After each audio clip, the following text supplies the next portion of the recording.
Richard Fandikian. Pierre Lelouch, bonjour. Bonjour. Et merci d'avoir accepté mon invitation. Dans Engrenage, la guerre d'Ukraine et le basculement du monde, publié chez Odile Jacob, vous livrez un diagnostic implacable et dérangeant sur le conflit russo-ukrainien et ses répercussions planétaires. Cofondateur de l'Institut français des relations internationales, député gaulliste et ancien conseiller diplomatique de Jacques Chirac, vous êtes un spécialiste reconnu, bien sûr, des relations internationales. Dans votre ouvrage, vous démontez les narratifs dominants, alertés sur une recomposition géopolitique avec l'émergence d'un bloc eurasiatique. Vous affirmez que le brouillard de la guerre en Ukraine est alimenté par les mensonges des deux camps. Concrètement, comment peut-on aujourd'hui savoir ce qui est vrai ou faux dans ce conflit, Pierre Lelouch ? Ça, c'est très difficile. Ce qu'il faut, c'est maintenant essayer d'arriver à une solution diplomatique le plus tôt possible. Je rappelle qu'il y a eu quand même 1,5 million de victimes déjà. Hein. Oui. C'est absolument épouvantable. On va bientôt rentrer dans la 4e année de guerre.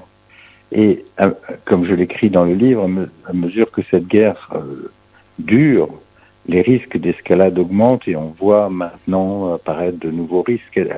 Non seulement cette guerre a métastasé dans d'autres régions du monde et vient percuter, par exemple, la situation au Moyen-Orient. Toutes ces guerres sont liées d'une façon ou d'une autre parce qu'on y retrouve les mêmes acteurs, souvent les mêmes armes. Mais en plus, on a maintenant un problème supplémentaire en Europe avec un durcissement de la position russe. On voit arriver des drones sur la Pologne et maintenant en Roumanie. Donc les risques d'engrenage justement sont grands, avec une administration américaine qui est illisible, qui a cru que la guerre pouvait être résolue très rapidement et qui se heurte à une position russe qui est très très dure. Donc tout ça à l'origine de tout ça, il y a une très très vieille histoire entre l'Ukraine, ce qu'on appelle aujourd'hui l'Ukraine et la Russie, qui remonte à plus de 900 ans. Les deux pays considèrent que leur berceau, leurs origines se trouvent au même endroit, à Kiev, avec la même religion, des langues voisines. Ce sont deux peuples slaves. Donc c'est une sorte de guerre civile, de guerre de sécession des Ukrainiens par rapport aux Russes, qui a été compliquée par l'interférence des grandes puissances, et notamment des États-Unis et des autres grandes puissances. Et à partir du moment où l'Ukraine est devenue indépendante en 1991, les choses ont commencé à se dégrader assez vite. Il y a eu, c'est une histoire très longue, j'aurais pas le temps dans notre interview d'y revenir, mais ce que je veux dire, c'est que c'est pas aussi simple que ce qui a été présenté dans le narratif occidental, surtout français et européen, sur le thème Hitler d'un côté, Churchill de l'autre. C'est plus compliqué que ça. C'est une guerre qui a des racines très très profondes dans les deux peuples et qui a été littéralement pourrie par la compétition entre les grandes puissances. Et cette histoire, notamment d'élargissement de l'Alliance Atlantique à l'Ukraine, qui était un casus belli pour la Russie, qui avait été annoncé depuis le début d'ailleurs, en 2008, au moment du sommet de Bucarest. Le président Sarkozy et Madame Merkel avaient dit à Bush, surtout ne tendez pas l'OTAN à l'Ukraine et à la Géorgie, il y aura la guerre. Il y a eu la guerre. Il y a eu la guerre de Géorgie à l'été 2008, puis il y a eu la guerre au moment de l'entrée des Russes en Crimée en 2014. Et on est dans le prolongement de cette histoire. Voilà. Donc voilà, il faut essayer de l'arrêter maintenant. Oui. C'est extrêmement compliqué parce que on est devant une réalité militaire qui est assez simple. Les Ukrainiens ne peuvent pas reconquérir les 20% de leur territoire occupé par les Russes par la force. Et les Russes, de leur côté, ne peuvent pas envahir l'Ukraine. Donc il faut trouver une solution. Alors, vous dites que la guerre en Ukraine n'est pas seulement une guerre régionale, mais le symptôme d'un basculement mondial. Alors, qu'est-ce qui, selon vous, la rend si différente des guerres récentes en Irak, en Afghanistan ou en ex-Yougoslavie ? Ce à quoi on assiste, c'est à l'accélération d'une recomposition du monde au travers de cette guerre. La guerre, elle a fait que le cauchemar de Kissinger s'est réalisé, c'est-à-dire l'alliance entre la Russie et la Chine. Oui. La Chine est devenue maintenant l'un des principaux importateurs de pétrole russe et de gaz russe, et en échange, elle livre énormément de technologies qui servent à l'appareil militaire russe. Donc elle est partie prenante, sans vouloir le dire, dans cette affaire. On a réussi à fabriquer l'alliance que j'appelle des 4 cavaliers de l'Apocalypse, la Russie, la Chine, mais également l'Iran et la Corée du Nord. Ce qui est en train de se passer, c'est que ces pays ont organisé un contre-modèle anti- et post-occidental à la fois autour de deux organisations. La première, c'est les BRICS, c'est-à-dire l'alliance des pays comme le Brésil, l'Afrique du Sud, d'autres, l'Égypte, autour des Russes et des Chinois. Et il y a une deuxième organisation qui s'appelle l'OCS, l'Organisation de coopération de Shanghai. Vous avez probablement vu les images récemment de ce sommet à Tianjin, en Chine, où l'on voit le Russe, Poutine, le Chinois, Xi Jinping, et même l'Indien, maudit. Pourtant, les Indiens et les Chinois ne s'entendent pas. Mais là, ils sont d'accord pour préparer un système post-américain et post-occidental. Où on va se passer du dollar pour éviter les sanctions, où on va refuser les leçons de morale des Occidentaux sur les droits de l'homme, la démocratie, etc. Ce qu'ils proposent, c'est un modèle alternatif, c'est-à-dire un modèle fondé sur la souveraineté nationale, fondé sur la prospérité, les droits de l'homme, les libertés intérieures, etc., sont considérés comme secondaires. Donc, c'est le syndicat des régimes autoritaires anti-occidentaux. Et on y trouve même des Turcs qui sont pourtant membres de l'OTAN. Donc, on voit émerger un autre monde. Ces gens-là représentent quand même 50% de l'humanité, 30% du PIB mondial. Donc l'époque où les Occidentaux décidaient de tout est en train d'être derrière nous, en fait. Oui. Et la guerre d'Ukraine a accéléré cette recomposition. Oui. Elle a accéléré des mouvements de fond qui se développaient sur la planète, sur le plan démographique, économique, technologique, militaire, avec la prolifération des armes nucléaires. Et on est maintenant devant une configuration qui est beaucoup plus compliquée. Les grands perdants dans toute cette affaire sont naturellement les Européens. Mais nous, on a un vaste problème, nous les Européens, parce qu'on est affaiblis sur le plan économique, on est nus sur le plan militaire, et on continue à faire déverser des torrents de bien-pensance sur le monde que personne n'écoute. Le discours de Madame von der Leyen la semaine dernière à Strasbourg était un modèle du genre. On répète qu'on est les plus gentils, qu'on veut l'environnement, qu'on veut la démocratie, etc. Mais on n'a aucun moyen de le faire parvenir. Au contraire, on est extraordinairement dépendant des Américains. Vous avez vu ce qu'on a cédé sur le plan commercial. C'est sans précédent. On a vraiment été traités comme des vassaux avec rappelez-vous cette photo terrible dans le bureau de Trump où on voit les chefs d'État et gouvernements des Européens alignés en rang d'oignon devant le protecteur. Et cette image est terrible. Et de l'autre côté, vous avez l'image des leaders de demain, c'est les Chinois, les Indiens, les Russes, qui se refont une santé grâce à ça. Et nous, au milieu de tout ça, on s'aperçoit qu'il y a des drones qui rentrent en Pologne, des drones qui rentrent en Roumanie, et qui peuvent se balader pendant 1 heure au-dessus de la Roumanie sans qu'il y ait de riposte militaire. Alors, donc on est tout nu, quoi. Oui, alors justement, Pierre Lelouch, face à ce nouveau clivage Est-Ouest, l'Union européenne peut-elle encore peser sans une refonte complète de sa doctrine stratégique et de son autonomie? D'abord, elle n'a pas de doctrine stratégique, l'Union européenne, et je rappelle qu'elle n'a pas été conçue pour ça. L'ADN de l'Union européenne, c'est le commerce. Éventuellement la monnaie, ce sont les échanges commerciaux. C'est pas une force militaire. Et de faire entrer la défense dans l'Union européenne, c'est quelque chose qui va pas fonctionner. Si on compte sur l'Europe pour réarmer, on n'arrivera à rien. D'ailleurs, ça ne se passe pas à Bruxelles. Malgré tous les efforts de Madame von der Leyen, qui se rêve en chef de guerre à Bruxelles, c'est une très mauvaise idée. Je rappelle que les traités ne donnent aucune compétence à la Commission en matière de défense. Elle n'a pas de légitimité pour faire tuer des soldats français ou allemands. Ça, c'est la responsabilité des États.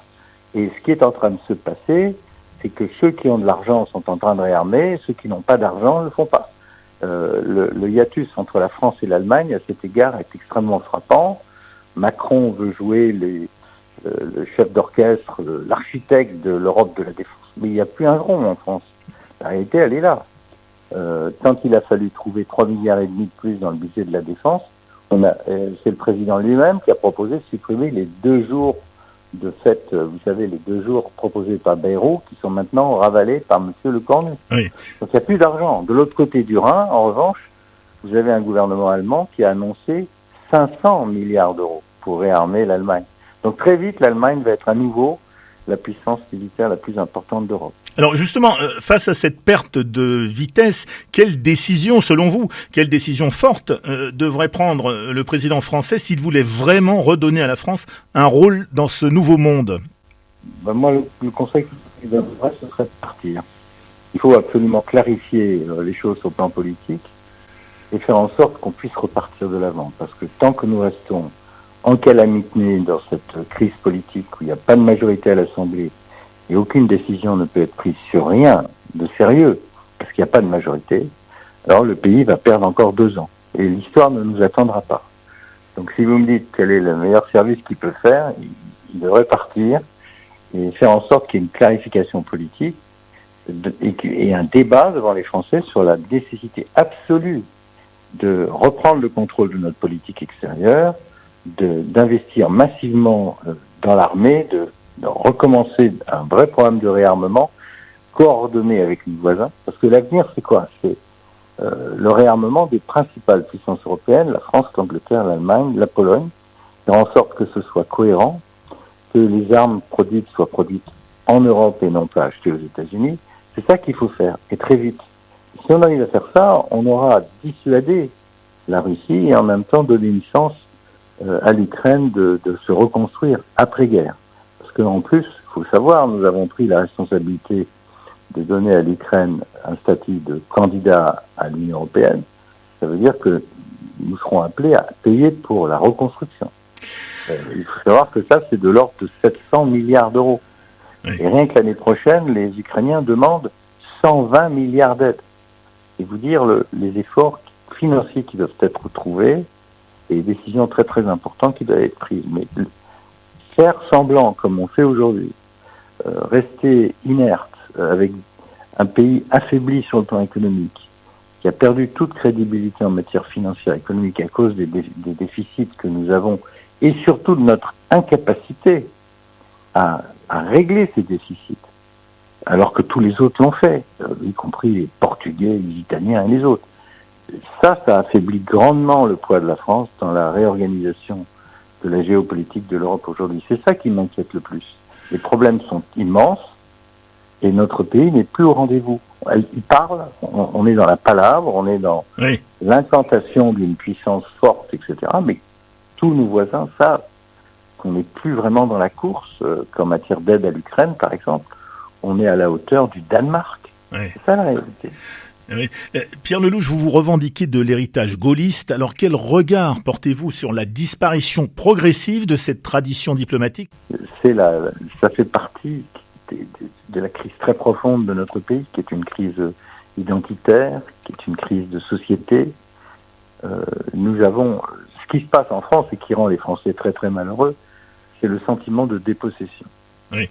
Ils sont dépossédés de la décision sur l'Europe, Ce qui se passe, c'est que nous avons transmis, sans le dire, aux Français d'énormes morceaux de notre souveraineté nationale à Bruxelles. Et ça, c'est un vrai sujet, c'est un vrai problème. Quand il y a eu le référendum sur la Constitution européenne, il avait été refusé par les Français, sauf qu'on l'a fait passer par la fenêtre et que on se retrouve maintenant dans une Europe qui ne va pas dans la bonne direction à mes yeux, qui est capable de brader les intérêts économiques de l'Europe. Encore une fois, le sommet écossais de Madame von der Leyen avec Trump dans ce terrain de golf appartenant à Trump d'ailleurs en Écosse, c'est quelque chose de terrible. Parce qu'au fond, c'était pas une négociation, mais même un accord, c'est-à-dire en fait la multiplication par 5 des droits de douane imposés aux produits européens, en échange de rien du tout. Les droits de douane européens seront de 0 pour les produits américains, 0 à 15%, plus l'achat de 750 milliards d'euros de gaz liquéfié américain, 4 fois plus cher que le gaz russe que nous achètions il y a encore 3 ans, plus l'achat de 100 milliards d'armements américains, plus 600 milliards d'engagement d'investir 600 milliards d'euros de l'autre côté de l'Atlantique. Et les résultats sont devant nous.